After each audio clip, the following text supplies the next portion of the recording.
കേരള മനസ്സാക്ഷിയെ ഞെട്ടിച്ച ഒന്നായിരുന്നു ദീപക് എന്ന യുവാവിന്റെ ആത്മഹത്യ.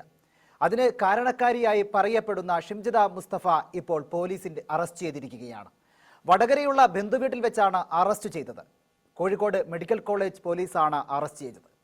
നീതിയുടെ തുലാസ് എന്ന് ഒരു വശത്തേക്ക് മാത്രമാണോ ചരിഞ്ഞിരിക്കുന്നത് എന്ന് സംശയം തോന്നാവുന്ന ഒരു സംഭവമായിരുന്നു നടന്നത്.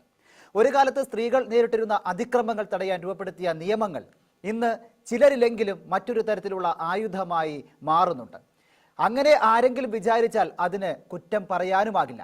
അടച്ചിട്ട മുറികളിൽ നിന്ന് പുറത്തു വരുന്ന ഓരോ കരച്ചിലും സത്യമായിരിക്കാം. പക്ഷേ സോഷ്യൽ മീഡിയയുടെ വെളിച്ചത്തിൽ അവതരിപ്പിക്കപ്പെടുന്ന എല്ലാ ഇരവാദങ്ങളും സത്യമാണെന്ന് മിഥ്യ വിശ്വസിച്ചു പോകുന്ന ചിലരെങ്കിലും ഉള്ളപ്പോൾ റീൽസിലെ ലൈക്കുകൾക്കും ഷെയറുകൾക്കും വേണ്ടി ഒരു മനുഷ്യന്റെ അഭിമാനത്തെയും അയാളുടെ ജീവിതത്തെയും വിചാരണ ചെയ്യുന്ന സൈബർ കോടതികൾ കേരളത്തിൽ പെരുകുകയാണോ? സ്ത്രീ സംരക്ഷിക്കപ്പെടണം എന്നതിൽ ആർക്കും ഒരു തർക്കവുമില്ല. പക്ഷേ ആ സംരക്ഷണം ഒരു പുരുഷന്റെ ജീവിതം ഇല്ലാതാക്കാനുള്ള ലൈസൻസായി മാറാൻ പാടില്ല. അഴിക്കുള്ളിൽ കഴിയുന്ന നിരപരാധികളായ പുരുഷന്മാർ, നഷ്ടപ്പെട്ട കരിയർ, തകർന്നുപോയ കുടുംബ ബന്ധങ്ങൾ, കേരളം ഒരു പുത്തൻ സാമൂഹിക പ്രതിസന്ധിയിലൂടെയാണോ കടന്നു പോകുന്നത്? സൈബർ ലിഞ്ചിങ് ട്രെൻഡായി മാറുകയാണോ? എല്ലാ പ്രിയപ്പെട്ട പ്രേക്ഷകർക്കും ഈവനിംഗ് ചർച്ചയിലേക്ക് സ്വാഗതം. സ്ത്രീ സുരക്ഷാ നിയമങ്ങൾ ദുരുപയോഗം ചെയ്യപ്പെടുന്നുണ്ടോ? റീൽസിൽ കുരുങ്ങുകയാണോ കേരളം? പുരുഷ സമൂഹത്തിന്റെ അവകാശം നിഷേധിക്കപ്പെടുന്നുണ്ടോ? വിചാരണ ചെയ്യുന്ന സൈബർ കോടതികൾ. ചർച്ചയിൽ പങ്കെടുക്കാൻ ദീപകിന്റെ സഹോദരനായ വിജയ് അല്പസമയത്തിനുള്ളിൽ നമ്മോടൊപ്പം ചേരും. സാമൂഹ്യ നിരീക്ഷകനായ അഡ്വക്കേറ്റ് ഫാദർ റോബിൻ പടിഞ്ഞാറേക്കുറ്റി, സുപ്രീം കോടതി അഭിഭാഷകയായ അഡ്വക്കേറ്റ് ദീപ ജോസഫ് എന്നിവരാണ്. അഡ്വക്കേറ്റ് ഫാദർ റോബിൻ പടിഞ്ഞാറേക്കുറ്റ്, നമുക്ക് ഇപ്പോൾ നടക്കുന്ന സംഭവ വികാസങ്ങൾ എല്ലാം അറിയാം. ഷിംജിത മുസ്തഫയെ അറസ്റ്റ് ചെയ്യുകയും ചെയ്തു. പക്ഷേ ഒരു പരിധിവരെ സ്ത്രീ സുരക്ഷയ്ക്ക് വേണ്ടിയുള്ള നിയമങ്ങളെല്ലാം ദുരുപയോഗപ്പെടുന്നുണ്ട് എന്ന് അങ്ങേക്ക് തോന്നുന്നുണ്ടോ? തീർച്ചയായിട്ടും. Sushil Kumar versus union of India എന്ന് പറയുന്ന കേസില് സുപ്രീം കോടതി ലീഗൽ ടെററിസം എന്ന് പറയുന്ന ഒരു ടെർമിനോളജി ഉപയോഗിച്ചിട്ടുണ്ട്. അതായത് ഒരു ആളെ ഉപദ്രവിക്കാൻ വേണ്ടി നിയമത്തെ വളച്ചൊടിച്ച് നിയമത്തിന്റെ കയറുകൊണ്ട് ഒരാളെ വരിഞ്ഞു മുറുക്കി കിട്ടുന്ന ഒരു സംവിധാനം, അതായത് വ്യാജമായ രീതിയിൽ ഒരാളെ ഉപദ്രവിക്കുക എന്ന് അർത്ഥം. ഇന്ന് നമ്മുടെ സമൂഹത്തില് ഇങ്ങനെയുള്ള കാര്യങ്ങൾ വളരെ വ്യാപകമായിട്ട് നടക്കപ്പെടുന്നുണ്ട്. പല പീഡന കേസുകളും രജിസ്റ്റർ ചെയ്യപ്പെടുന്ന പല പീഡന കേസുകളും അവന്റെ അവസാന ഘട്ടത്തില് തെളിവില്ല എന്ന അതിന്റെ പേരിൽ തള്ളിക്കളയുന്നുണ്ട്. പക്ഷേ അത്രയും കാലം ആ കുറ്റാരോപിതനായിരിക്കുന്ന മനുഷ്യൻ അനുഭവിക്കുന്ന മാനസിക പീഡകൾ എത്ര വലുതാണെന്നറിയാവോ? തന്നെയല്ല, ഇങ്ങനെ റീൽസ് ഉണ്ടാക്കാൻ വേണ്ടിയിട്ടും സോഷ്യൽ മീഡിയയില് താരമാകാൻ വേണ്ടിയിട്ടും അല്ലെങ്കിൽ പൊതുസമൂഹത്തില് എന്തെങ്കിലും പ്രതികാരം വീട്ടാൻ വേണ്ടിയിട്ടും ഒക്കെ ചിലരൊക്കെ മെനയുന്ന കള്ളക്കഥകളുടെ പേരിൽ തകർന്നു പോകുന്ന ഒരുപാട് ജീവിതങ്ങളുടെ കണ്ണീര് കണ്ടിട്ടുണ്ട്. അപ്പൊ തീർച്ചയായിട്ടും അങ്ങനെയുള്ള ഒരു വ്യത്യസ്തമായിരിക്കുന്ന അല്ലെങ്കിൽ ഒരു ബാലൻസ് തെറ്റിയ ഒരു മാനസിക നിലയിലൂടെയാണ് നമ്മുടെ മലയാള സമൂഹം കടന്നു പോകുന്നത്, അല്ലെങ്കിൽ കേരളീയ സമൂഹം കടന്നു പോകുന്നത് എന്ന് നമ്മൾ തീർച്ചയായിട്ടും നമ്മൾ ശ്രദ്ധിക്കേണ്ടതായിട്ടുണ്ട്, മനസ്സിലാക്കപ്പെടേണ്ടതായിട്ടുണ്ട്. ഒന്നാമതായിട്ട് പറയാനുള്ളത്, സ്ത്രീ സുരക്ഷാ നിയമങ്ങൾ വളരെ കൃത്യതയോടുകൂടെ ഇന്ന് ദുരുപയോഗം ചെയ്യപ്പെടുന്നുണ്ട്.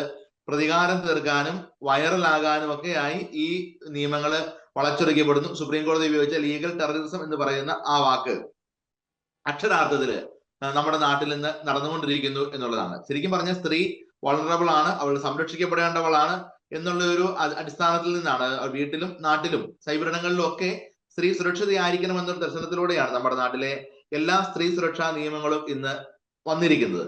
പക്ഷേ എപ്പോഴും അങ്ങനെ ഞാൻ പറയില്ല. പക്ഷെ വളരെ വ്യാപകമായ രീതിയിൽ ഇത്തരം കാര്യങ്ങൾ വളച്ചൊടിക്കപ്പെടുന്നുണ്ട് എന്നുള്ളത് വളരെ യാഥാർത്ഥ്യമായ കാര്യമാണ്.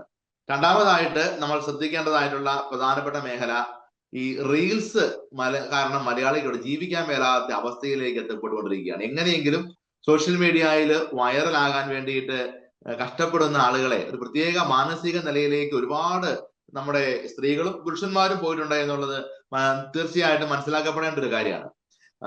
എങ്ങനെയും എന്ത് വൃത്തികേട് കാണിച്ചും സോഷ്യൽ മീഡിയയിൽ സ്റ്റാർ ആവുക, സോഷ്യൽ മീഡിയയിൽ വന്ന് എന്ത് വൃത്തികേട് പറഞ്ഞ് സ്റ്റാർ ആവുക, മറ്റുള്ളവരുടെ സ്വകാര്യതകളിലേക്ക് ഒളിഞ്ഞു നോക്കി അത് പ്രസിദ്ധീകരിച്ച് അല്ലെങ്കിൽ അത് അപ്ലോഡ് ചെയ്ത് അത് സ്റ്റാർ ആവുക. അപ്പൊ അങ്ങനെ ആ രീതിയിലൊക്കെ ഒരു പ്രത്യേക ഒരു മാനസിക രോഗം ബാധിച്ച അവസ്ഥയിലേക്ക് നമ്മുടെ ഒരുപാട് യുവജനങ്ങള് ഈ സോഷ്യൽ മീഡിയയുടെ അടിമകളായി പോയിട്ടുണ്ട് എന്നുള്ളത് വളരെ ഗൗരവമായിട്ട് തന്നെ കാണേണ്ട കാര്യമാണ്. അതൊക്കെ ഒരു കാലഘട്ടത്തിൽ ഇതൊക്കെ എന്ന് പറഞ്ഞാൽ ഒരു പ്രത്യേക മേഖലയിൽ മാത്രം ഉണ്ടായിരുന്നതാണ്. ഇത് തനി ഗ്രാമങ്ങളിലേക്ക് പോലും കടന്നു വന്ന് നല്ല പിള്ളേരും നമ്മൾ കരുതിക്കൊണ്ടിരുന്ന പല പിള്ളേരും ഇങ്ങനെയുള്ള പലതിന്റെ റീൽസ് ഇട്ട് ലൈക്ക് അടിക്കി കിട്ടാനുള്ള ഒരു വലിയ ശ്രമത്തിന്റെ ഭാഗമായിട്ട് മാറുന്നു. അതിന്റെ പേരില് ഈ സൈബർ ഇടത്തിൽ വന്ന് നഗ്നത പ്രദർശിപ്പിക്കാനും പ്രകോപനം ഉണ്ടാക്കാനും അങ്ങനെയുള്ള പല ശ്രമങ്ങളും വന്ന് നടക്കപ്പെടുന്നു എന്നുള്ളത് വളരെ സത്യമായ കാര്യമാണ്. നമ്മുടെ മലയാള സമൂഹത്തിന്റെ ഒരു വല്ലാത്ത വരും നാളുകളിൽ നമ്മൾ അനുഭവിക്കാൻ പോകുന്ന ഒരു വലിയ മാനസിക രോഗത്തിന്റെ അടയാളമായിട്ട് തന്നെ നമുക്ക് ഇത്തരം ഈ റീൽസിന്റെ ഒരു വളരെ ബോധത്തോടെ കൂടി തന്നെ പറയുന്നത് ഈ റീൽസ് ഭ്രാന്തിനെ നമ്മൾ കാണേണ്ടതായിട്ടുണ്ട്. അത് ചെറിയ കുട്ടികളിൽ നിന്ന് ആരംഭിക്കുക കേട്ടോ. ഇതിപ്പോ നമ്മളിപ്പം ഒരു ഷിംജിതയിൽ മാത്രം അവസാനിക്കുന്ന കാര്യമൊന്നുമല്ല, കുഞ്ഞു കുട്ടികളിൽ നിന്ന് പോലും ഇത് അവസാനിപ്പിക്കുക. മാതാപിതാക്കന്മാര് പ്രോത്സാഹിപ്പിക്കുകയാണ്, കുട്ടികളെ റീൽസ് ഉണ്ടാക്കാൻ വേണ്ടി പ്രോത്സാഹിപ്പിക്കുകയാണ്.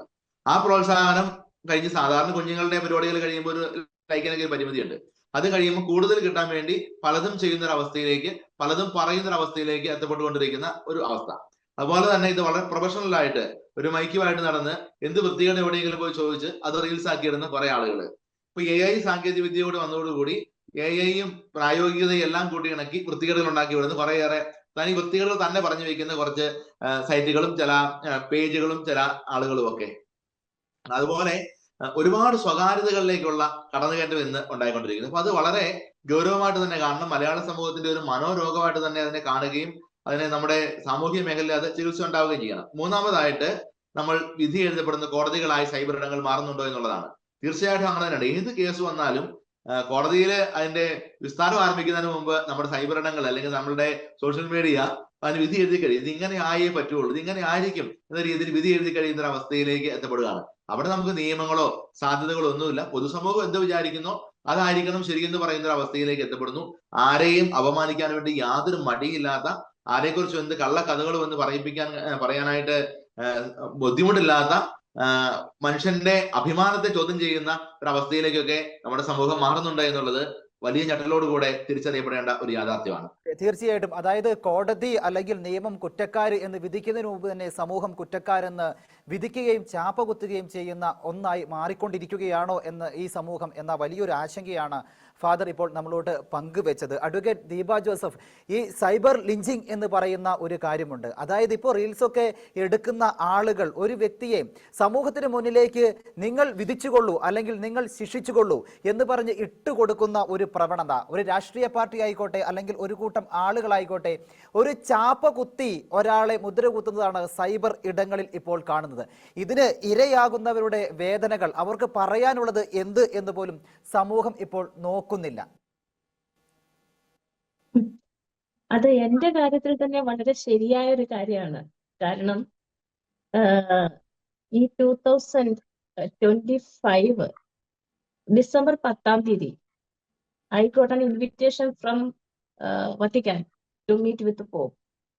അതനുസരിച്ച് ഞാൻ നവംബർ 30 ദുബായിലെത്തിയപ്പോഴാണ് ഞാൻ അറിയുന്നത് ദീപ അബ്സ്കോണ്ടിങ് ആണ്, ദീപയെ അന്വേഷിക്കുന്നു, അതിജീവിതക്കെതിരെ പോസ്റ്റ് ഇട്ടു, അതിജീവിതയുടെ ഐഡന്റിറ്റി വെളിപ്പെടുത്തി എന്നൊക്കെ പറഞ്ഞിട്ട് ഞാൻ TV-യിൽ ആരൊക്കെ അയച്ചു തന്ന ഇത് കാണുമ്പോൾ I was so surprised and shocked.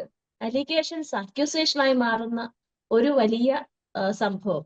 Actually ഇനിയിപ്പോ ആ കേസിലേക്ക് നമ്മൾ പോവുകയാണെങ്കിൽ, ഞാൻ പോസ്റ്റ് ഇട്ട സമയത്ത് ഒരു പരാതിക്കാരി ഉണ്ടായിരുന്നില്ല. ഞാൻ 27 രാവിലെ ആ ഒരു പോസ്റ്റ് ഇടുന്ന സമയത്ത് ഒരു പരാതിക്കാരിയും വന്നിട്ടില്ല. പരാതി വന്നതെന്ന് വൈകിട്ടാണ്. പക്ഷേ മനഃപൂർവ്വം പ്രതികാരം, അതായത് 2 വ്യക്തികളുടെ പ്രതികാരമാണ് എന്റെ പോസ്റ്റും എന്നെയൊക്കെ അതിലേക്ക് വലിച്ചിഴക്കപ്പെട്ട അക്യൂസേഷൻ ആയിട്ട് പോസ്റ്റുകളും റീൽസുകളും പിന്നെ എന്റെ പോസ്റ്റിന് താഴെ വന്ന കമന്റുകളും ഒക്കെ കണ്ടു കഴിഞ്ഞിട്ടുണ്ടെങ്കിൽ ഇതൊരു എന്താ പറയാ, ജയിലിൽ അടയ്ക്കപ്പെട്ട വ്യക്തിയെ കാണുന്നതിലും കഷ്ടമായിട്ട് വിചാരണയൊക്കെ നടന്നു, ജയിലിലും അടച്ചു. അതാണ് ഇന്നത്തെ കാലത്ത് നമ്മുടെ സോഷ്യൽ മീഡിയയിൽ നടക്കുന്നത്. രാവിലെ ഞാൻ ഓർക്കുകയായിരുന്നു, ഉമ്മൻചാണ്ടി എന്ന വ്യക്തിയെ എത്ര വൃത്തികെട്ട രീതിയിലാണ് ആ ഒരു മാർക്സിസം കമ്മ്യൂണിസം നേരിട്ടത്. അദ്ദേഹത്തിന്റെ വ്യക്തിത്വത്തെ, അദ്ദേഹത്തിന്റെ സമൂഹത്തിലെ പേരിനെ, അദ്ദേഹത്തിന്റെ മക്കളെ, കുടുംബത്തെ ഒക്കെ മറന്ന് എന്തെല്ലാം വൃത്തികേടുകൾ ഒരു മനുഷ്യർക്ക് പറയാൻ പറ്റാത്ത രീതിയിൽ. എനിക്ക് തോന്നുന്നു അത് ആദ്യമായിട്ടാണ് ഇങ്ങനെ ഒരു ആളെ വ്യക്തിഹത്യ ചെയ്തുകൊണ്ട് ഇല്ലാതാക്കാൻ ശ്രമിക്കുന്ന നമ്മുടെ മലയാളി സമൂഹത്തിലെ ആദ്യത്തെ ചരിത്രമാണ് ഇത്. ഒരു ലിമിറ്റൊക്കെ കഴിഞ്ഞ് അപ്പുറത്തേക്ക് നമുക്ക് ഒരാളെ അടിക്കാൻ അവകാശമില്ല. അയാൾ മൂക്കിന് അവിടം വരെ പോകാനേ നമുക്ക് പറ്റൂ. അതിന് അപ്പുറത്തേക്ക് പോകാനുള്ള അവകാശം നമുക്കില്ല. പക്ഷേ അതും ഒക്കെ കഴിഞ്ഞ് ആ മനുഷ്യന്റെ കുടുംബത്തിന്റെ അവസ്ഥ എന്താകും? ഉമ്മൻചാണ്ടി സാറൊക്കെ എനിക്ക് തോന്നുന്നു സൂയിസൈഡ് ചെയ്യാതിരുന്ന അദ്ദേഹത്തിന്റെ ഫാമിലി അദ്ദേഹത്തിന് കൊടുത്ത സപ്പോർട്ട് കൊണ്ടാണ്. അപ്പൊ ഈ ദീപകിന്റെ കാര്യത്തിലാണ് ഞായറാഴ്ച ഞാൻ വിശുദ്ധ കുർബാന ആയിരിക്കുന്ന സമയത്താണ് ദീപക് സൂയിസൈഡ് ചെയ്തു എന്നുള്ള ആ ഒരു വാർത്ത കാണുന്നത്. സത്യം പറഞ്ഞാൽ എന്റെ 2 കണ്ണ് നിറഞ്ഞൊഴുകുമായിരുന്നു. എനിക്ക് ആ വാർത്ത കാണാനായിട്ട് എനിക്ക് പറ്റിയില്ല. അത്രയ്ക്കും എന്റെ ഹൃദയഭേദകമായ ഒരു കാഴ്ചയാണ്. ദീപക് സൂയിസൈഡ് ചെയ്തു. അതിനുശേഷവും ഞാൻ കാണൂ ഈ കുട്ടി റീൽസ് ഉണ്ടാക്കിയ കുട്ടി പറയുന്നു, ഞാൻ അത്ര ഒന്നും വിചാരിച്ചില്ല. എന്ത് വിചാരിച്ചില്ലെന്നാ? ഞാൻ പച്ച മലയാളത്തിൽ പറഞ്ഞു, ഇന്നത്തെ കേരളത്തിലെ സ്ത്രീകളുടെ മാറിടവും നിതംബവും കാരണം പുരുഷന് പബ്ലിക് ബസ്സുകളിൽ സഞ്ചരിക്കാൻ, അല്ലെ പബ്ലിക് റെയിൽവേ ആവട്ടെ ബസ്സുകളാവട്ടെ സഞ്ചരിക്കാൻ പറ്റാത്ത അവസ്ഥയാണ്. ഇത്ര വലിയ നിതംബവും മാറിടമുള്ള പെണ്ണുങ്ങള് തീർച്ചയായിട്ടും അവർ പബ്ലിക് അല്ല, അവർ പ്രൈവറ്റ് ആയിട്ടുള്ള സാഹചര്യങ്ങളിൽ അല്ലെങ്കിൽ അത് യൂസ് ചെയ്യാൻ നിങ്ങൾ പഠിക്കണം. നിങ്ങൾ അത് ചെയ്തേ പറ്റൂ. കാരണം എന്റെ അപ്പൻ, എന്റെ ആങ്ങള, എന്റെ ഭർത്താവ്, എന്റെ കൂട്ടുകാരൻ, എന്റെ സഹോദരൻ, ഇവരെല്ലാം ഉപയോഗിക്കുന്നത് പബ്ലിക് വാഹനങ്ങളാണ്. ഇതൊരു പുരുഷൻ പറഞ്ഞാൽ തീർച്ചയായിട്ടും അത് സ്ത്രീ വിരുദ്ധതയായി മാറും. പക്ഷെ ഞാൻ പറയുന്നു, ഞാൻ സ്ത്രീയാണ്, ഞാൻ പറയുന്നു എനിക്കുള്ള അതേ അവകാശം എന്റെ അപ്പനും ആങ്ങളയ്ക്കും മകനും സഹോദരനും കൂട്ടുകാരനും കിട്ടിയേ തീരൂ. അല്ലാത്ത പക്ഷം നമ്മുടെ ഈ സമൂഹത്തിലെ മീഡിയയുടെ അതിപ്രസരം. ഇതിനു മുമ്പ് ഞാൻ പറഞ്ഞു, മീഡിയ അല്ല വിചാരണ ചെയ്യേണ്ടത്. ഈ കാര്യത്തിൽ ഈ സ്ത്രീക്ക് ആ സ്ത്രീയുടെ മാറിടത്തിന് സ്പർശിക്കപ്പെട്ടു എന്ന് തോന്നിയിരുന്നെങ്കിൽ അവർ ആ വീഡിയോ കൊണ്ട് പോലീസിനെയായിരുന്നു ഏൽപ്പിക്കേണ്ടത്. ഇന്നത്തെ കാലത്ത് പോലീസിനെ അല്ല, കുറ്റങ്ങൾ മുഴുവൻ സ്ത്രീകൾ കൊണ്ട് കൊടുക്കുന്നത് മുഖ്യമന്ത്രിക്കാണ്. എന്തുകൊണ്ട് പോലീസ് സ്റ്റേഷനിൽ യഥാസമയം കംപ്ലൈന്റുകൾ പോകുന്നില്ല? മുഖ്യമന്ത്രിയാണോ നമ്മളെ സ്ത്രീകളുടെയൊക്കെ കംപ്ലൈന്റുകൾ എടുക്കേണ്ടതും അതിന് പരിഹാരം കാണേണ്ടതും? ഇനി മൂന്നാമത് എന്റെ മനസ്സിൽ വന്ന ഒരു കാര്യം, ഭർത്തൃബന്ധം വിട്ടുനിൽക്കുന്ന, ഭർത്താവുമായിട്ട് യുദ്ധത്തിലായിരിക്കുന്ന, കുടുംബം തകർക്കപ്പെട്ട സ്ത്രീകളെല്ലാം അതിജീവിതമാരായി മാറുന്ന കാഴ്ചയാണ് നമ്മൾ ഇന്ന് കാണുന്നത്. അതുകൊണ്ട് തന്നെ യഥാർത്ഥത്തിൽ അതിജീവിതമാരാകുന്ന സ്ത്രീകൾക്ക്, അല്ലെങ്കിൽ ചതിക്കപ്പെട്ട, പീഡിപ്പിക്കപ്പെട്ട യഥാർത്ഥ അതിജീവിതമാർക്ക് ഇവിടെ നീതി കിട്ടുന്നില്ല, അല്ലെങ്കിൽ അവർക്ക് പുറത്തേക്ക് വരാൻ പറ്റുന്നില്ല. അവരുടെ ആവശ്യങ്ങളും പ്രശ്നങ്ങളും സമൂഹവും കോടതിയും പോലീസും ഒന്നും കേൾക്കുന്നില്ല. അവര് വീണ്ടും അടിച്ചമർത്തപ്പെട്ടവരും കൂടുതൽ പ്രശ്നങ്ങളിലേക്ക് പോകുന്നവരുമായി മാറുന്ന ഒരു സാഹചര്യമാണ് ഇന്നത്തെ ഈ റീൽസും, ഇന്നത്തെ ഈ വെളുപ്പിക്കലും, ഇന്നത്തെ ഈ സദാചാര ബോധവും, അതുപോലെ തന്നെ ഈ കോടതിയും വിധികളും പോലീസും ആക്രമണവും ഒക്കെ നമുക്ക് കാണിച്ചു തരുന്നത്. എനിക്ക് കിട്ടുന്ന സമാധാനം, സമത്വത്തിനല്ലേ നമ്മൾ അവകാശപ്പെട്ടത്? സ്ത്രീകൾ എന്തിനായിരുന്നു വെളിയിലിറങ്ങിയത്? സമത്വം വേണമെന്ന്. ഇനി ഈ സമത്വം കൊണ്ട് ഓരോ പുരുഷന്റെയും ജീവൻ എടുക്കുന്ന സ്ത്രീകള്, ആ ജീവൻ തിരിച്ചു കൊടുക്കാൻ സ്ത്രീകൾക്ക് പറ്റുമോ? തീർച്ചയായും വലിയ ചങ്കിക്കൊള്ളുന്ന ചോദ്യങ്ങൾ തന്നെയാണ് ഇപ്പോൾ അഡ്വക്കേറ്റ് ദീപ ജോസഫ് മുന്നോട്ട് വെച്ചിരിക്കുന്നത്. കാരണം എനിക്ക് അപ്പനുണ്ട്, സഹോദരനുണ്ട്, കൂട്ടുകാരുണ്ട്, അവർക്കും പബ്ലിക്കായിട്ടുള്ള വാഹനത്തിൽ സഞ്ചരിക്കണം. അത് പലപ്പോഴും പ്രശ്നങ്ങളിലേക്ക്, പ്രതിസന്ധികളിലേക്ക് മാറാനുള്ള ഇടയുണ്ട്. അത് സംഭവിക്കരുത് എന്ന വലിയൊരു കാര്യം തന്നെയാണ് അഡ്വക്കേറ്റ് ദീപ ജോസഫ് പറഞ്ഞത്. ഫാദർ, അങ്ങിലേക്ക് വരികയാണെങ്കിൽ, ഇപ്പോൾ അഡ്വക്കേറ്റ് ദീപ ജോസഫ് പറഞ്ഞെടുത്ത് തുടങ്ങുകയാണെങ്കിൽ, അപ്പോൾ ഈ പുരുഷൻ ഇപ്പോൾ ഒരു സ്ത്രീ പോയി പറയുകയാണ് എന്നെ ഉപദ്രവിച്ചു എന്ന് പറയുകയാണെങ്കിൽ ആദ്യം കേൾക്കുന്നത് സ്ത്രീയുടെ വാക്കാണ്. അറസ്റ്റ് ചെയ്തതിന് ശേഷം മാത്രമേ അന്വേഷണം പോലും ഉണ്ടാകുന്നുള്ളൂ. അപ്പോൾ ഈ പുരുഷന്റെ ഈ സമൂഹത്തിലുള്ള ഒരു അവകാശം അത് നിഷേധിക്കപ്പെടുന്നുണ്ട് എന്ന് അങ്ങേക്ക് തോന്നുന്നുണ്ടോ? തീർച്ചയായിട്ടും. ആർട്ടിക്കിൾ 21 നമുക്ക് ജീവിക്കാനുള്ള അവകാശം, അതായത് ഒരു വ്യക്തിക്ക് അവന്റെ ഒരു സമഗ്രതയോടുകൂടെ ജീവിക്കാനുള്ള ഒരു അവകാശം മുൻപോട്ട് വയ്ക്കുന്നുണ്ട്. ഇന്നത്തെ നമ്മുടെ സമൂഹത്തിൽ, പുരുഷ സമൂഹത്തിൽ ഏറ്റവും കൂടുതൽ ലംഘിക്കപ്പെടുന്ന ഒരു അവകാശമായിട്ട് അത് മാറുകയാണ്. കാരണം അയാൾക്ക് അദ്ദേഹത്തിൻ്റെതായ രീതിയിൽ ഒന്ന് പ്രതിഷേധിച്ചു കഴിഞ്ഞാൽ, അല്ലെങ്കിൽ പ്രതികരിച്ചു കഴിഞ്ഞാൽ, അല്ലെങ്കിൽ വേണ്ട പൊതുവിടത്തില് യാത്ര ചെയ്തു കഴിഞ്ഞാൽ അവിടെ പോലും അവന് ജീവിച്ചിരിക്കാനുള്ള ഒരു അവകാശം നഷ്ടപ്പെട്ടു പോകുന്ന ഒരു അവസ്ഥയിലേക്ക് എത്തപ്പെടുകയാണ്. നമ്മളിപ്പോ ദീപകിനെ കണ്ടപ്പോ, ദീപകിന്റെ ആത്മഹത്യ എന്ന വാക്കിനേക്കാൾ ദീപകിന്റെ കൊലപാതകം എന്ന വാക്കുപോലും ഉപയോഗിക്കാമെന്നാണ് ഞാൻ കരുതുക. കാരണം സ്വാഭാവികമായി ജീവിച്ചിരിക്കേണ്ട അവന്റെ ലോകത്ത് അവന്റെ കുടുംബവും അവന്റെ കഷ്ടപ്പാടുകളും അവന്റെ ജീവിതങ്ങളുമായി ജീവിച്ചു കൊണ്ടുപോയിക്കൊണ്ടിരുന്ന ഒരു പാവം മനുഷ്യൻ ചെയ്ത തെറ്റെന്താണ്? അയാളുടെ ബസ്സിൽ കയറി എന്നത് മാത്രമാണ് അയാൾ ചെയ്ത തെറ്റ്. നാളെ റീൽസ് പുറത്തേക്ക് വരുന്നു, കാണുന്നവരൊക്കെ ഇവൻ സ്ത്രീകളെ കടന്നാക്രമിക്കുന്നവനായിട്ട് മാറുന്നു, പൊതുസമൂഹത്തിലേക്ക് ഇറങ്ങാൻ പറ്റാത്തൊരവസ്ഥയിലേക്ക് ഇവൻ എത്തപ്പെടുകയാണ്. അപ്പൊ ശരിക്കും പറഞ്ഞാൽ ഒരു മനുഷ്യന്റെ ജീവിക്കാനുള്ള അവകാശം ആർട്ടിക്കിൾ 21 നമുക്ക് നൽകിയിരിക്കുന്ന, നമ്മുടെ ഭരണഘടന നൽകിയിരിക്കുന്ന ഈ അവകാശം നമുക്ക് നിഷേധിക്കപ്പെട്ട് കഴിയുന്ന ഒരു അവസ്ഥ ഉണ്ടാകുന്നുണ്ട്. അതുപോലെ തന്നെ ആർട്ടിക്കിൾ 14 പറയുന്നത് പോലെ ഇക്വാലിറ്റി ബിഫോർ ലോ, ഈ ആദ്യം റോജി പറഞ്ഞതുപോലെ ഇന്ന് പലപ്പോഴും ഒരു കേസ് ഉണ്ടായി കഴിഞ്ഞാൽ പുരുഷനെ കുറ്റവാളിയായിട്ടും കാണുകയാണ്. ഒരാൾ പോയി എന്നെ ഒരാള് മോശമായി പെരുമാറി, അല്ലെങ്കിൽ എന്നെ അബ്യൂസ് ചെയ്തു, അല്ലെങ്കിൽ എന്നോട് മോശമായിട്ടുള്ള ഒരു ഇടപെടലുണ്ടായി എന്ന് പറഞ്ഞു കഴിഞ്ഞാൽ അതിന് രണ്ടാമതൊരു വാദവും നടക്കുന്നില്ല. അവൻ കുറ്റക്കാരനായിട്ട് അങ്ങോട്ട് വ്യാഖ്യാനിക്കുകയാണ്. അപ്പൊ ആ രീതിയിൽ അവൻ അറസ്റ്റ് ചെയ്യപ്പെടുന്നു, അവൻ സമൂഹത്തിന് മുമ്പിൽ വിചാരണ ചെയ്യപ്പെടുന്നു, സൈബർ ഇടങ്ങളിൽ അവൻ ആരോപണ വിധേയനാകുന്നു. ചുരുക്കി പറഞ്ഞാൽ ജീവിക്കാൻ പറ്റാത്തൊരവസ്ഥയിലേക്ക് അയാളെ കൊണ്ടുവന്ന് എത്തപ്പെടുന്ന ഒരു അവസ്ഥയിലേക്ക് എത്തപ്പെടുകയാണ്. കാര്യം നമുക്ക് ഡിഫേമേഷന് കേസ് കൊടുക്കാൻ പാടില്ല എന്ന് ചോദിക്കാം, ഇതൊക്കെ എന്ന് തെളിഞ്ഞു വരാനാ? അപ്പൊ അങ്ങനെ വന്നു കഴിയുമ്പോൾ ഒരാൾക്ക് ജീവിക്കാനുള്ള ഒരു അവകാശം, ഒരു പുരുഷനായി ജനിച്ചതിന്റെ പേരിൽ അയാൾക്ക് ജീവിക്കാനുള്ള ഒരു അവകാശം നിഷേധിക്കപ്പെടുന്ന അവസ്ഥ ഉണ്ടാവുകയാണ്. ഒരു വീട്ടിൽ വഴക്കുണ്ടായാൽ പോലും അത് നല്ലതാണെന്നുള്ളതല്ല, ഒരു വീട്ടിലെ ഒരു കുടുംബ വഴക്കുണ്ടായാൽ പോലും പുരുഷന്റെ മേലേക്ക് പറയാവുന്ന എല്ലാ കാര്യങ്ങളും അങ്ങോട്ട് കെട്ടിവെച്ച് ഇവനെ അങ്ങോട്ട് ചങ്ങലക്കിടുന്ന ഒരു അവസ്ഥ പലപ്പോഴും ഉണ്ടാകുന്നുണ്ട്. പോയി പറയാൻ പോലും ഒരിടമില്ല. കാരണം പോലീസ് സ്റ്റേഷനിൽ ചെല്ലുമ്പോഴേ മിക്കവാറും സാധാരണ സ്ഥിരമായി പറയുന്ന ഒരു ഡയലോഗുണ്ട്, ആ പെണ്ണുങ്ങളുമായി ബന്ധപ്പെട്ട കാര്യമല്ലേ, ഈ പറഞ്ഞിട്ടൊന്നും കാര്യമില്ല, അകത്ത് പോകാനുള്ള സാധ്യത ഉണ്ട് കേട്ടോ. സ്ഥിരം പോലീസുകാർ പറഞ്ഞു കൊടുക്കുന്ന ഡയലോഗാ. അവിടെ അവനെ കേൾക്കാൻ പോലും ഒരു ഇടമില്ലാത്തൊരു കാര്യമാണ്.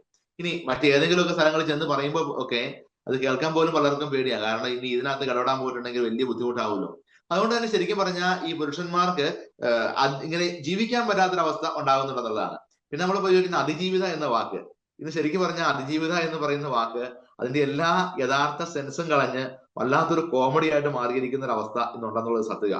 കാരണം തീർച്ചയായിട്ടും അത് സർവൈവർ എന്ന് പറയുന്ന ആ ഒരു വാക്ക് മലയാളത്തിലേക്ക് വരുമ്പോ അതിജീവിത എന്ന് പറയുന്ന ഒരു വാക്ക് ഒത്തിരി അർത്ഥങ്ങളും ആഴങ്ങളും ഉള്ള ഒരു കാര്യമായിരുന്നു. ഇപ്പൊ ഇത് ഇങ്ങനെ പരാതി കൊടുക്കുന്ന എല്ലാവരും അതിജീവിതന്മാരായി മാറുന്നതോടുകൂടി ഇതിന്റെ ആ ഒരു യഥാർത്ഥമായ സെൻസ്, യഥാർത്ഥ അതിജീവിതകളിൽ പോലും അവർക്ക് പോലും നീതി നിഷേധിക്കപ്പെടുന്ന ഇതൊരു കോമഡി കലർന്ന വാക്കായിട്ട് ഈ അതിജീവിത എന്ന് പറയുന്ന വാക്ക് ഇന്ന് മാറിക്കൊണ്ടിരിക്കുന്നു എന്നുള്ളത് മലയാളത്തെ നന്നായിട്ട് ഫോളോ ചെയ്യുന്ന ഒരാൾക്ക് കൃത്യമായിട്ട് മനസ്സിലാകുന്നവരാണ്. മറ്റൊരു വാക്കി പറഞ്ഞാൽ അതിജീവിതമാരാകാൻ ശ്രമിക്കുന്ന ഒരുപാട് പേര് ഇതിലേ ഉണ്ടെന്നൊക്കെ പറഞ്ഞാൽ അത് കൂടി പോകുന്ന എനിക്ക് തോന്നുന്നില്ല.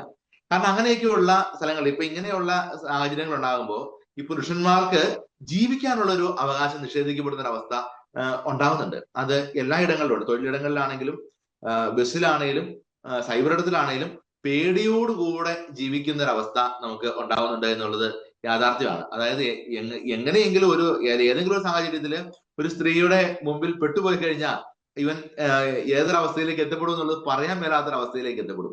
ഈ പുരുഷ കമ്മീഷൻ വേണോ വേണ്ടയോ എന്നുള്ള കാര്യമൊക്കെ നിയമ സംവിധാനങ്ങൾ തീരുമാനിക്കട്ടെ. പക്ഷെ അതിനേക്കാൾ ഉപരിയായിട്ട് പുരുഷന്മാർക്കൂടെ ജീവിക്കാനുള്ള അവകാശത്തെ തീർച്ചയായിട്ടും അത് നമ്മൾ ഗൗരവമായിട്ട് തന്നെ കാണണം. കൗൺസിലിംഗ് ഇടങ്ങളിലും നിയമ ഇടങ്ങളിലും ഒക്കെ ഇങ്ങനെ ഇരകളാക്കപ്പെടുന്ന പുരുഷന്മാരും ഒത്തിരി ഉണ്ട് എന്നുള്ളത് യാഥാർത്ഥ്യമാണ്. തീർച്ചയായിട്ടും ഇരകളാക്കപ്പെടുന്ന സ്ത്രീകളുണ്ട്, ഒരുപാട് കണ്ണീരിന്റെ കഥകൾ പറയുന്ന സ്ത്രീകളുണ്ട്, പച്ചയായ ഒരു ഇടങ്ങളില് പച്ചമാംസം വലിച്ചു കീറുന്ന പോലെ വലിച്ചു കീറപ്പെടുന്ന സ്ത്രീകളുണ്ട്. ഏറെ ആദരവോടെ ഞാൻ ഓർക്കുന്നു. പക്ഷേ അതോടൊപ്പം തന്നെ തകർത്തെറിയപ്പെടുന്ന സൈബർ ഇടങ്ങളിലും അല്ലാതെയും ഒക്കെ തകർത്തെറിയപ്പെടുന്ന പുരുഷന്മാരുണ്ട് എന്നുള്ളത് വളരെ പ്രധാനപ്പെട്ട കാര്യമാണ്. അതുപോലെ തന്നെ നമ്മുടെ സോഷ്യൽ മീഡിയ ഇടങ്ങളിലൊക്കെ ഇത്തരം ചില നിയന്ത്രണങ്ങൾ ഉണ്ടാകണം. നമുക്ക് എന്ത് കണ്ടന്റും പോസ്റ്റ് ചെയ്യാമെന്ന് പറയുന്ന ആ ഒരു അവസ്ഥയിൽ ഇരിക്കുന്ന പലപ്പോഴും പ്രായോഗികമായിട്ട് ഇതാണ്. കാര്യം നമുക്ക് IT ആക്ടും മറ്റു കാര്യങ്ങളൊക്കെ നമുക്ക് ഉണ്ടെങ്കിലും പ്രായോഗികമായിട്ട് എന്തും എനിക്ക് പോസ്റ്റ് ചെയ്യാൻ കഴിയുന്ന ഇടങ്ങളുണ്ട് എന്നുള്ളത് യാഥാർത്ഥ്യമാണ്. പക്ഷെ അത്തരം കാര്യങ്ങൾക്ക് ചില ഇടപെടലുകൾ ഉണ്ടാകേണ്ടതായിട്ടുണ്ട്. അതുപോലെ തന്നെ സോഷ്യൽ മീഡിയയിൽ പ്രദർശിപ്പിക്കുന്ന കണ്ടന്റിന് ആ കണ്ടന്റ് ക്രിയേറ്റർക്ക് ഉത്തരവാദിത്വം ഉണ്ടാകണം. അത് ലൈവ് ഷോയിലായാലും അതുപോലെ റീൽസ് ആയാലും എന്ത് കാര്യത്തിലായാലും അതിനൊക്കെ ചില നിയന്ത്രണങ്ങൾ ഉണ്ടാകണം. നിയമങ്ങളെക്കാൾ അപ്പുറത്തേക്ക് പക്വത ഉണ്ടാകണം. എന്റെ സൈബർ ഇടങ്ങളിൽ, എന്റെ ഇൻസ്റ്റാഗ്രാം പേജില്, എന്റെ സോഷ്യൽ മീഡിയ പേജില് ഇടുന്ന കാര്യങ്ങള് ഒരു സാമാന്യ യുക്തിയുള്ളതായിരിക്കണം. അല്ലെങ്കിൽ മറ്റുള്ളവർക്ക് മുമ്പിൽ നമ്മൾ തന്നെ പരിഹാസ്യരാകുന്ന ആവരുത് എന്നുള്ള ഒരു യുക്തിയിലേക്കെങ്കിലും നമുക്ക് വളരണം എന്നുകൂടെയാണ് ഈ സമയത്ത് എനിക്ക് കൂട്ടിച്ചേർക്കാനായിട്ട് ഉള്ളത്. തീർച്ചയായിട്ടും ഇപ്പോൾ നമ്മൾ ഇൻസ്റ്റാഗ്രാമിലേക്ക് കയറുകയാണെങ്കിൽ തൊട്ടടുത്ത നമ്മൾ ഏറ്റവും കൂടുതൽ സ്നേഹിക്കുന്ന ഒരു കുട്ടിയുടെ ഫോട്ടോയൊക്കെ ഇൻസ്റ്റാഗ്രാമിൽ കാണുമ്പോൾ നമ്മൾ പലപ്പോഴും ഞെട്ടിപ്പോയ സാഹചര്യങ്ങളുണ്ട്. ഇവർ തന്നെയാണോ അത് എന്നുള്ളത്. അച്ഛൻ നേരത്തെ പറഞ്ഞ ഒരു കാര്യമുണ്ടായിരുന്നു, പോലീസ് സ്റ്റേഷനിൽ ഒരു കേസ് എടുക്കുകയാണെങ്കിൽ പോലീസ് ആദ്യം പറയുന്നത് അകത്തു പോകാനുള്ള ഒരു സാധ്യത ഉണ്ട് കേട്ടോ എന്നുള്ള പോലീസിന്റെ പറച്ചിൽ ഉണ്ടാകാറുണ്ട് എന്ന് അച്ഛൻ പറയുകയുണ്ടായി.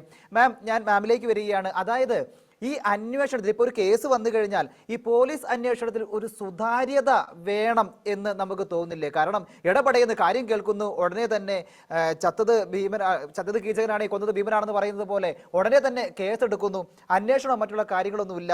അപ്പോൾ ഇങ്ങനെയുള്ള കേസുകളിൽ അന്വേഷണം ഒരു സുതാര്യമാകണം എന്ന് അങ്ങേക്ക് തോന്നുന്നില്ലേ മാം? ഉറപ്പായിട്ടും. പക്ഷേ അന്വേഷണം പോലീസിന്റെ അടുത്ത് ആദ്യം എത്തിയാലല്ലേ ഈ സ്വകാര്യത വരുള്ളൂ.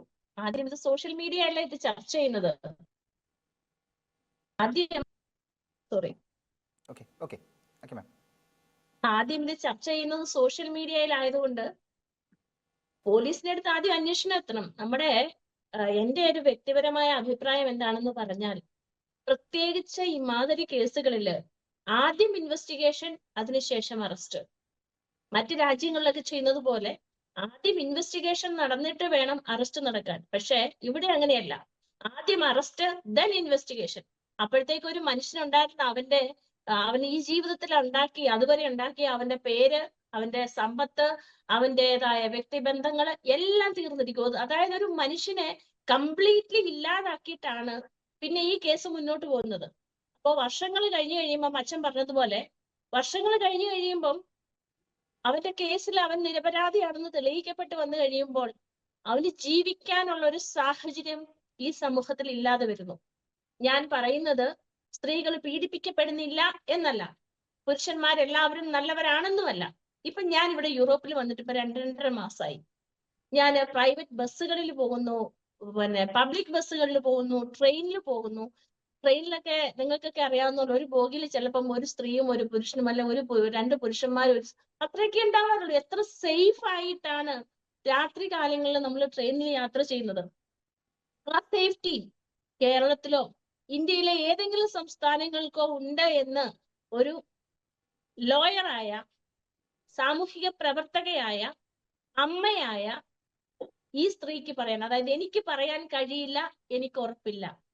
അത് പുരുഷന്മാരെ എപ്പോഴൊക്കെയോ വരുത്തി വെച്ചിട്ടുള്ള ഈ പെണ്ണുങ്ങളെ തോണ്ടാനും മാന്താനും റേപ്പ് ചെയ്യാനും കൊലപാതകം ചെയ്യാനും ഒക്കെയുള്ള അവരുടെ ഒരു കഴിവ്, എല്ലാരും അല്ല, എപ്പോഴൊക്കെയോ സമൂഹത്തിന് കൊടുത്ത ഒരു പേര്, അല്ലെ ഉണ്ടാക്കി വെച്ച ഒരു പേര് കൊണ്ടാണ് ഇന്ന് അവര് തോണ്ടിയില്ലേലും അവരുടെ അടുത്ത് പോയി നിന്നിട്ട് ഒരു റീലൊക്കെ ഉണ്ടാക്കി ഇട്ടാല് ഞങ്ങൾക്ക് അതനുസരിച്ച് നല്ലൊരു എന്താ പറയാ, ഒരു പേരും പ്രശസ്തിയും അതോടൊപ്പം പണവും കിട്ടും എന്നുള്ള ഒരു ചിന്തയാണ് ഒരു പെണ്ണിനെ കൊണ്ട് ഈ രീതിയിൽ പ്രേരിപ്പിക്കുന്നത്.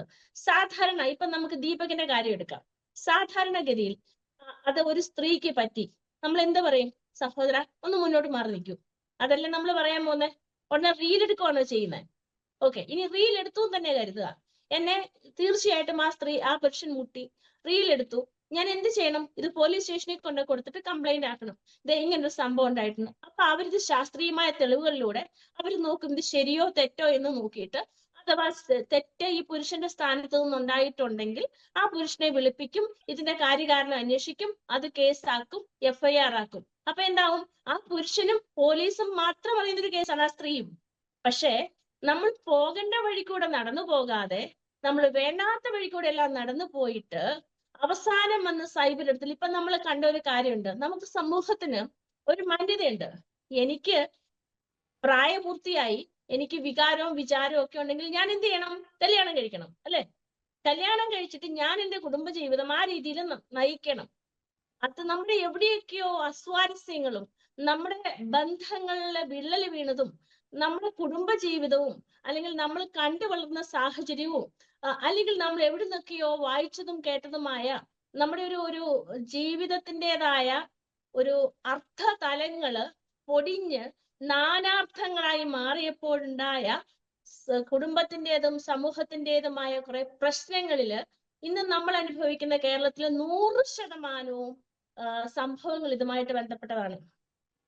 എവിടെയൊക്കെ നല്ല രീതിയിലുള്ള ജീവിതങ്ങള്, തെറ്റുകൾ നമുക്ക് തിരുത്താനുള്ളതാണ്.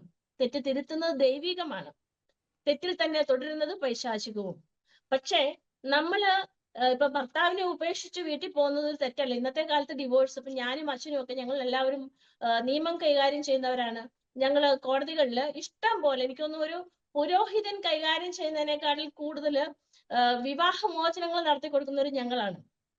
ഒരച്ഛന് ചിലപ്പോ ഒരു വിവാഹമൊക്കെ ഒരു ഞായറാഴ്ചയോ അല്ലെ ദിവസങ്ങളിലൊക്കെ നടത്തുന്നുള്ളെങ്കിൽ ഞങ്ങൾ എല്ലാ ദിവസവും വിവാഹമോചനം നടത്തുന്നവരാണ്. ഇന്ന് വിവാഹമോചനം ഒരു ഫാഷനാണ്. അതിന് പ്രത്യേകിച്ച് കാരണങ്ങളൊന്നുമില്ല. തലയിൽ പേനാണ്, കുളിക്കുന്നില്ല, അല്ലെങ്കിൽ ആ സ്ത്രീയെ നോക്കി, അല്ലെങ്കിൽ കൂർക്കം വലിക്കുന്നു, ഇങ്ങനെയൊക്കെയുള്ള കാരണങ്ങളാണ് ഇന്ന് വിവാഹമോചനത്തിന് വരുന്നത്. അതൊക്കെ പോട്ടെ, അതൊക്കെ ഓരോരുത്തരുടെ പേഴ്സണൽ ആയിട്ടുള്ള കാര്യങ്ങളാണ്. അപ്പോ നമ്മൾ ഈ വിവാഹമോചനം കഴിഞ്ഞ് ഈ സോഷ്യൽ മീഡിയ വഴി ആരെയെങ്കിലും ഒക്കെ തപ്പി സീക്രട്ട് ചാറ്റും ഒക്കെ നടത്തി, ഞാൻ എല്ലാ പെണ്ണുങ്ങളെ അല്ല കേട്ടോ കുറ്റം പറയുന്നത്, നാളെ ഇനി ഇതൊരു കേസുമായിട്ട് വരരുത്, എനിക്ക് സമയമില്ലാത്തത് കൊണ്ടാണ്. അപ്പോ അങ്ങനെ ആരെയെങ്കിലും ഒക്കെ തങ്ങളുടെ വലയിലൊക്കെ വീഴ്ത്തി, അത് കഴിഞ്ഞിട്ട് പിന്നെ നമ്മൾ അതിന് ശേഷം എന്ത് തന്നെ ഒരു സ്ത്രീക്ക് ചെയ്യാൻ പറ്റില്ല അതെല്ലാമാണ് ഇന്ന് ഓരോ സ്ത്രീയും ചെയ്യുന്നത്. സ്നേഹിക്കുന്ന കാലത്ത് തേനെ പാലെ, പുന്നാരെ, പുട്ട, ചക്കര, മാങ്ങായ, തേങ്ങായ എന്നൊക്കെ പറഞ്ഞ് നടന്നു കഴിഞ്ഞിട്ട് ഈ സ്നേഹബന്ധം വിട്ട് വേറെ ഒരുത്തിനെ കിട്ടിക്കഴിയുമ്പോ, അല്ലേ ഇവനെക്കാട്ടി നല്ലത് വേറൊരുത്തനാന്ന് തോന്നിക്കഴിയുമ്പോ കുട്ടനും മാങ്ങയും ചക്കയും തേങ്ങയൊക്കെ പോയിട്ട് അവൻ ഇന്ന് ഈ ലോകത്തിലെ ഏറ്റവും വലിയ ഒരു മാരണമായി മാറും. അവന്റെ സ്നേഹം സത്യമായിരുന്നെങ്കിൽ അവൻ വീണ്ടും ഇവിടെ മോനെ നീ പോവല്ലേ എന്ന് പറഞ്ഞ് പുറകെ വന്നാൽ ഉറപ്പായിട്ട് അവന് നേരെ ഒരു കേസും കൂടെ കൊടുക്കും. എന്ത്? സ്ത്രീ പീഡകൻ. ഇനി അതും പറ്റിയില്ലെങ്കിൽ വീണ്ടും കൊടുക്കും. എന്റെ വയറ്റി വളർന്ന കുഞ്ഞിനെ അവൻ സ്ട്രെസ് കാരണം നശിപ്പിച്ചെന്നും കൂടെ പറഞ്ഞ് അവന്റെ കാര്യത്തിന് ഏതാണ്ട് ഒരു തീർപ്പാക്കും. നമ്മളിന്ന് കാണുന്ന ട്രെൻഡായത്. ഞാൻ പറഞ്ഞത് നമ്മളിപ്പോ നമുക്ക് കാണാൻ പറ്റുന്ന, പ്രത്യേകിച്ച് കേരളത്തിൽ കാണുന്ന ഒരു ട്രെൻഡാണ്. അതുകൊണ്ട് എനിക്ക് അധികം സംസാരിക്കാനില്ല. എനിക്ക് പറയാനുള്ളത്, സ്ത്രീ സുരക്ഷാ നിയമങ്ങള് ചോദ്യം ചെയ്യുന്നത് സ്ത്രീകളെയല്ല, നിയമത്തിന്റെ ദുരുപയോഗത്തെയാണ് നമ്മൾ ചോദ്യം ചെയ്യുന്നത്.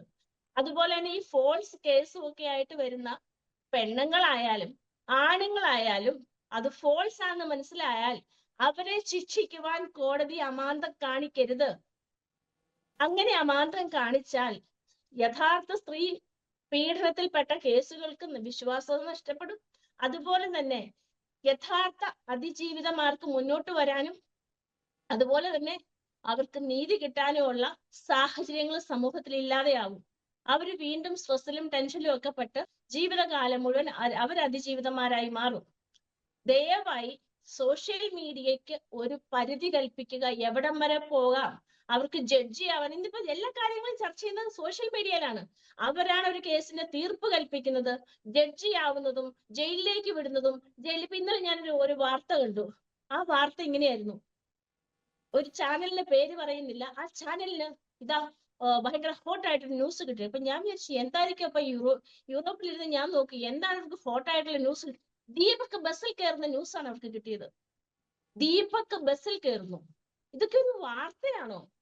പിന്നെ ഇത് വെച്ച് അങ്ങ് പൊലിപ്പിച്ച് അതുമായിട്ട് അപ്പൊ അതിനുശേഷം അവർ പറയാം ദീപക് ബസ്സിൽ കയറുന്ന മാത്രമേ കാണാൻ പറ്റൂ, പിന്നെ പുറത്തിടുന്നൊന്നും കാണാൻ പറ്റിയില്ലെന്ന്. അപ്പൊ കേരളത്തില് വാർത്തയ്ക്ക് ശരിക്കും പഞ്ഞാണല്ലേ? ഓക്കെ, തീർച്ചയായിട്ടും. അതായത് ഇപ്പോൾ കുറച്ചൊക്കെ എന്താ പറയുക, തമാശയിലൂടെയാണെങ്കിൽ, പക്ഷേ ഇതങ്ങനെ തമാശയായി കാണേണ്ട ഒന്നല്ല എന്നുള്ളത് നമുക്കെല്ലാവരും കേട്ടുകൊണ്ടിരിക്കുന്ന പ്രേക്ഷകർക്കെല്ലാം തന്നെ വ്യക്തമാണ്. പലപ്പോഴും വക്കീൽ പറഞ്ഞപ്പോൾ ഒരു ചിരി വന്നെങ്കിലും അതിൻ്റെ ഉള്ളടക്കം എന്ന് പറയുന്നത് വളരെയേറെ ക്രൂരമാണ്, വളരെയേറെ ചിന്തിക്കപ്പെടേണ്ട ഒരു കാര്യം തന്നെയാണ്. അച്ഛനിലേക്ക് വരികയാണെങ്കിൽ ഒരു 2 മിനിറ്റ്, നമ്മുടെ സമയം കഴിഞ്ഞതുകൊണ്ടാണ്. ഇപ്പോൾ എല്ലാവരും റീൽസ് എടുത്ത് വിടുന്നു, മറ്റുള്ളവരുടെ ജീവിതം തന്നെയാണ് അവിടെ ഹോമിക്കപ്പെടുന്നത്. ഇങ്ങനെയുള്ള കാര്യങ്ങൾക്ക് തടയിടാൻ നമുക്ക് ശക്തമായ ഒരു നിയമം ആവശ്യമല്ലേ? തീർച്ചയായിട്ടും ഇങ്ങനെ ഒരു നിയമം, അതായത് നമുക്ക് തോന്നുന്നതൊക്കെ സോഷ്യൽ മീഡിയയിൽ പോസ്റ്റ് ചെയ്യാനായിട്ടുള്ള അവകാശം ഇന്ന് നമുക്കില്ലെന്നുള്ള ഒരു യാഥാർത്ഥ്യം നമുക്ക് ഉണ്ട്. നമുക്ക് നിയമങ്ങളൊക്കെ ഉണ്ട്, പക്ഷെ അതിന്റെ എക്സിക്യൂഷനിനകത്ത് നമുക്ക് പലപ്പോഴും പരാജയങ്ങൾ ഉണ്ടായി പോകുന്നുണ്ട്. അതായത് സോഷ്യൽ മീഡിയയിൽ ലൈക്ക് കിട്ടാൻ വേണ്ടി എന്ത് വൃത്തികേടും കാണിച്ചു കൂട്ടാം, എല്ലാ തരത്തിലുള്ള വൃത്തികേടും, ഏത് തരത്തിലുള്ള വൃത്തികേടും കാണിച്ചു കൂട്ടാമെന്ന് പറയുന്ന ഒരു അവസ്ഥ നിലനിൽക്കുന്നുണ്ട്. തന്നെയല്ല, ഒരു ധാർമ്മികതയുടെ വെളിച്ചം കൂടിയുള്ള ഒരു നിയമങ്ങൾ നമുക്ക് നിർമ്മിതിയിലേക്ക് പോകേണ്ടതായിട്ടുണ്ട്. അതായത് ഞാൻ നിർമ്മിക്കുന്ന കണ്ടന്റിന് എനിക്ക് എന്തും കാണിക്കാം എന്നുള്ളതല്ല, അതിന് ചില പരിധികളും പരിമിതികളും എന്റെ ലാംഗ്വേജിന്റെ പരിമിതികളും ഒക്കെ തീർച്ചയായിട്ടും ഉണ്ടാകേണ്ടതായിട്ടുണ്ട് എന്നുള്ള പ്രധാനപ്പെട്ട കാര്യമാണ്. അതുപോലെ തന്നെ ഇത്തരം പ്രോത്സാഹിപ്പിക്കപ്പെടുന്ന മറ്റു ചില സ്പേസുകൾ കൂടിയുണ്ട് കേട്ടോ. കിട്ടിയ ഒരു അവസരത്തിൽ പറയുകയാണ്, ഒരുപാട് ഓൺലൈൻ ആപ്ലിക്കേഷൻസ് ഇങ്ങനെയുള്ള രീതികളെ പ്രോത്സാഹിപ്പിക്കുന്ന മറ്റിടങ്ങളുണ്ട്. അവിടെ നിന്നൊക്കെയാണ് ഇതിൽ നിന്ന് വരുമാനം ഉണ്ടാക്കാനൊക്കെ ഉള്ള പല പ്രവണതകൾ ഉണ്ടാകുന്നു. ആ രീതിയിലൊക്കെ പോയി ഒരുപാട് അപകടങ്ങളിലേക്ക് പോകുന്നുണ്ട്. അപ്പൊ ശരിക്കും പറഞ്ഞാൽ നിയമനിർമ്മാണവും ബോധവൽക്കരണവും അനിവാര്യമാണ്. അതുപോലെ തന്നെ അനാവശ്യമായിട്ടുള്ള ഇത്തരം കേസുകളുമായി പോകുന്ന ആളുകളെ തീർച്ചയായിട്ടും അത് തെറ്റായ കേസുകളാണെന്നറിഞ്ഞാൽ അവരെ ശിക്ഷിക്കപ്പെടുന്ന ഒരു അവസ്ഥ കൂടി ഉണ്ടാകണം. കാരണം ഒരാൾ ഒരു കേസിൽ പ്രതിയായി കഴിഞ്ഞിട്ടുണ്ടെങ്കിൽ അവന്റെ വിചാരണ ആരംഭിച്ച് അത് പൂർത്തിയാകുമ്പോൾ 4-5 വർഷം കഴിയും. പക്ഷെ അതിനകം തന്നെ അവന്റെ ജീവിതം അങ്ങോട്ട് തീർന്നു കിട്ടിയിട്ടുണ്ടാവും. അതുകൊണ്ട് തന്നെ ഒരുപാട് ജീവിതങ്ങൾ നശിച്ചു പോകാതിരിക്കാൻ വേണ്ടി ആ രീതിയിലുള്ള നിയമനിർമ്മാണവും ധാർമ്മികമായിട്ടുള്ള പരിശീലനവും നമുക്കുണ്ടാവണം. സോഷ്യൽ മീഡിയ എന്ന് പറയുന്നത് തീർച്ചയായിട്ടും നല്ലതാണ്. പക്ഷെ പക്വതയോടെ വിവേകത്തോടെ ഉപയോഗിക്കുമ്പോൾ അത് വലിയ ബ്ലെസ്സിങ് ആകും. അതല്ലെങ്കിൽ അത് വലിയൊരു ശാപമായിട്ട് മാറും എന്നുള്ളത് നമുക്ക് മറക്കാതിരിക്കുക എന്നുള്ളതാണ് ഈ അവസാന ഘട്ടത്തിൽ ഇതേക്കുറിച്ച് എനിക്ക് പറയാനുള്ളത്. തീർച്ചയായിട്ടും വളരെ വലിയൊരു കാര്യം തന്നെയാണ്. മാം, എന്നോട് ഒരൊറ്റ കാര്യം കൂടി ചോദിക്കുന്നു, വളരെ കുറഞ്ഞ വാക്കുകളിൽ പറയണേ. അതായത് ഈ സോഷ്യൽ മീഡിയ എന്ന് പറയുന്ന ഇപ്പോഴത്തെ പ്രവണത അനുസരിച്ച് അതിജീവിതമാരെ കൂടുതൽ ഉണ്ടാക്കാൻ വേണ്ടി നിൽക്കുന്നതായിട്ട് അങ്ങേക്ക് തോന്നുന്നുണ്ടോ? പിന്നെ നിങ്ങൾ ഇങ്ങനെ ഒരു ചോദ്യം ചോദിച്ചിട്ട് വേണം എന്നെ ഇനി അടുത്ത കേസും കൂടെ വന്ന് കൊടുക്കാൻ. ഞാനും പറയാൻ പോകുന്നില്ല. അതെ റോജി, എനിക്ക് പറയാനുള്ളത് ഇത്രേ ഉള്ളൂ. അച്ഛൻ പറഞ്ഞതുപോലെ മധുരം നല്ലതാണ്. ഈ ഒത്തിരി മധുരം കഴിച്ചാൽ ഷുഗർ ആകും. അപ്പൊ അതുകൊണ്ട് സോഷ്യൽ മീഡിയയുടെ ഉപയോഗം നല്ലതാണ്. ഇതിപ്പോ ഒത്തിരി അങ്ങോട്ടായി കഴിഞ്ഞു കഴിഞ്ഞാൽ ചിലപ്പോ അതിജീവിതന്മാരല്ല, അതിനും അപ്പുറത്ത് പലരും ഉണ്ടാവും. അപ്പൊ അതിജീവിതന്മാരും ഉണ്ടാകുന്ന സാഹചര്യം നമ്മൾ കാണുന്നത്. നമുക്ക് എല്ലാത്തിനും ഒരു ലിമിറ്റ് കൊണ്ട് ഒരു നിയമം ഉണ്ടാക്കണം എന്നാണ് ഞാൻ പറഞ്ഞു വരുന്നത്. അച്ഛൻ പറഞ്ഞത് തന്നെയാണ് എനിക്കും പറയാനുള്ളത്. കാരണം ഇനിയും ഒരു ദീപക് ഉണ്ടാകാതിരിക്കട്ടെ. തീർച്ചയായിട്ടും ഇനിയും ഇങ്ങനെ ഒരു ദീപക് ഉണ്ടാകാതിരിക്കട്ടെ. കാരണം റീൽസ് എന്ന് പറയുന്നത് വിനോദത്തിന് വേണ്ടിയാണ് പലപ്പോഴും നമ്മൾ സൃഷ്ടിക്കുന്നത്. ആ വിനോദത്തിന് അപ്പുറമായി ഒരു മനുഷ്യന്റെ അല്ലെങ്കിൽ ഒരു സമൂഹത്തിന്റെ മുഴുവൻ കണ്ണീരിന് കഥാപാത്രമാകുമെന്നെങ്കിൽ അത് ഏറ്റവും കൂടുതൽ വേദനിക്കപ്പെടുന്ന ഒന്ന് തന്നെയാണ്. എല്ലാവരും ഓർക്കുക, നമുക്കുമുണ്ട് ഒരു കുടുംബം, അതുപോലെ നമ്മുടെ ഓപ്പോസിറ്റ് നിൽക്കുന്ന വ്യക്തികൾക്കുമുണ്ട് ഒരു കുടുംബം, അമ്മ, അച്ഛൻ തുടങ്ങിയ എല്ലാവരും. റീൽസ് എന്ന് പറയുന്നത് വിനോദമാണ്. അതിൻ്റെ അപ്പുറം ഒരാളുടെ ജീവനെടുക്കാൻ കാരണമാകരുത്. ഈവനിംഗ് ഡിബേറ്റ് ഇവിടെ പൂർണ്ണമാകുന്നു. പങ്കെടുത്ത 2 പേർക്കും നന്ദി.